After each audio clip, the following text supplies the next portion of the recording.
everybody, welcome back to the Madhouse. Thank you for stopping by. Hopefully you're having a wonderful day. I know I am. On today's video, we're going to do an update on the budget pro controller I bought from my Nintendo Switch a couple of months ago. We're going to go over the pros and cons and everything in between to make sure it fits perfectly into your potential lifestyle and it can save you a buck or two when trying to get your accessories for your Nintendo Switch. Let's get into it.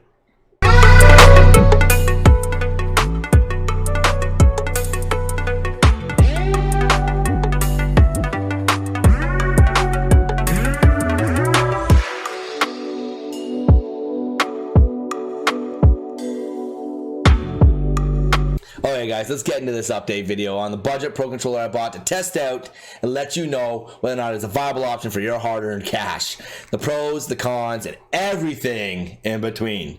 Let's get into the pros. Pros, super comfortable in your hands. I mean super comfortable. Like I feel like this thing just belongs in my hands.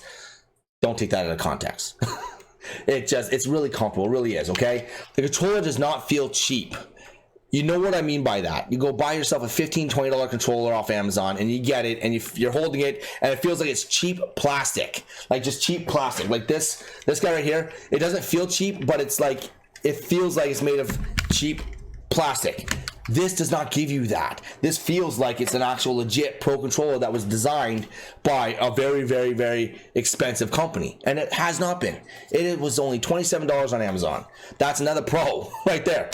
Same with the joysticks. The joysticks. You know when you buy a really cheap controller online, like say you buy something like 15 bucks and you get it and the joysticks feel very plastic and fake? These are not like that. These ones have a very nice rubber coating. They respond very well, low latency while playing any games. I've pressed buttons and they instantly respond on the screen, which is super, super awesome. Very nice for when you're playing first-person shooters. The other thing that's very nice when you're playing first-person shooters is the triggers.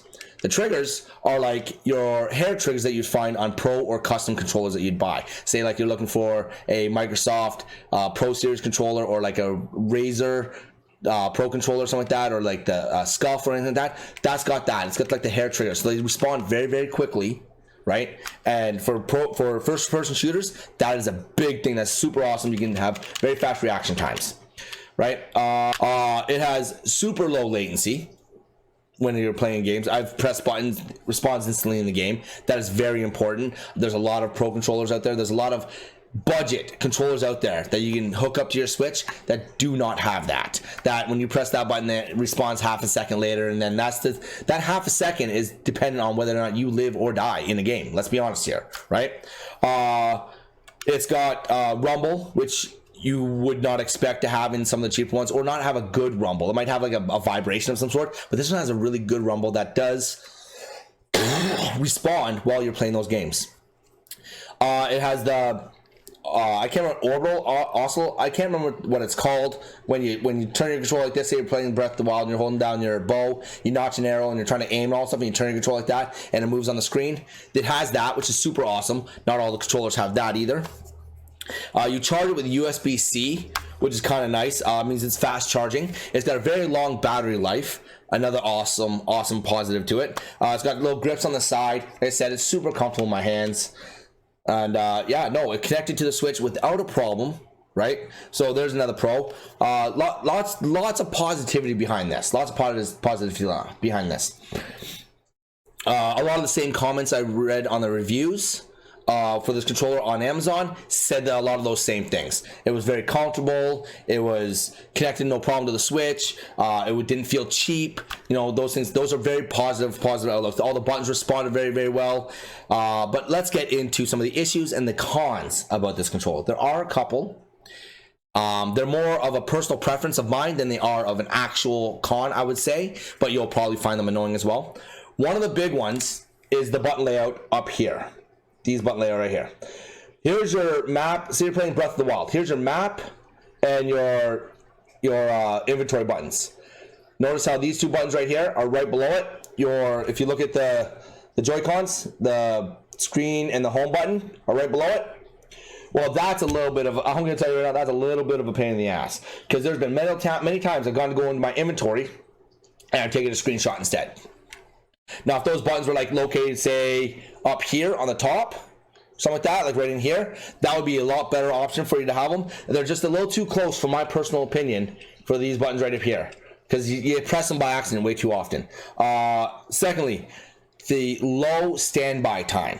The low standby time of this controller is like 2 minutes or less. Remember that I've put it down times to go get a drink, come back, and I've had to reconnect to the Switch to continue playing. I guess that's a great battery saver, but to be honest, after you've done that so many times, it gets to be kind of annoying. I'm not going to lie, it gets to be kind of annoying to have to do that. Now, one of the issues that I found, and I've only had it come into it once, was with the triggers.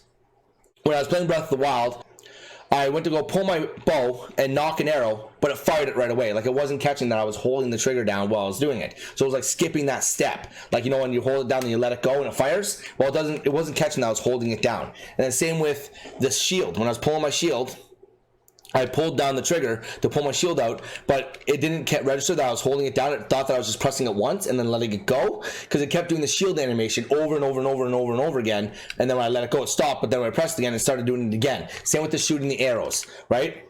Simple fix. That I just simply backed out of the game, turned the controller off, turned the controller back on, went back to the game. Everything was back fine, nothing, no issues, nothing. I haven't experienced that since. So I think that was more of a connection issue or like across the software than it was anything else when it came down to the controller. I don't think that was an issue with the buttons themselves, right?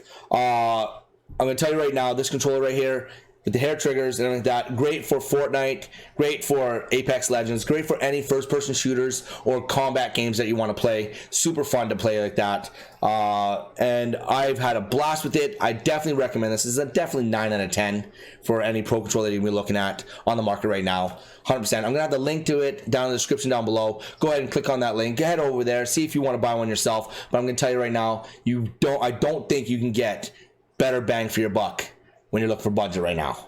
And that's the update video, guys, on the budget Pro Controller that I bought a couple months ago. I keep calling it a budget Pro Controller because it does not have a name. I have no idea what name this controller has. Doesn't tell me, doesn't have it anywhere. I literally just have to go ahead and, I'll have to find out what company makes it. I'll have all that stuff in the description down below. Thank you so much for tuning in. Thank you so much for watching. I'm really having a lot of fun bringing all these budget options to you. And if you're new to the channel, if you're new to the Madhouse, please go ahead and hit that subscribe button. Click that little bell notification icon to keep you up to date whenever I post new videos. And most of all, if you like the video, man, smash that like button. Let me know. Let me know that you like the video. Comment down below what your opinions are, what your thoughts are, and anything like that. Until next time, keep searching for budget options.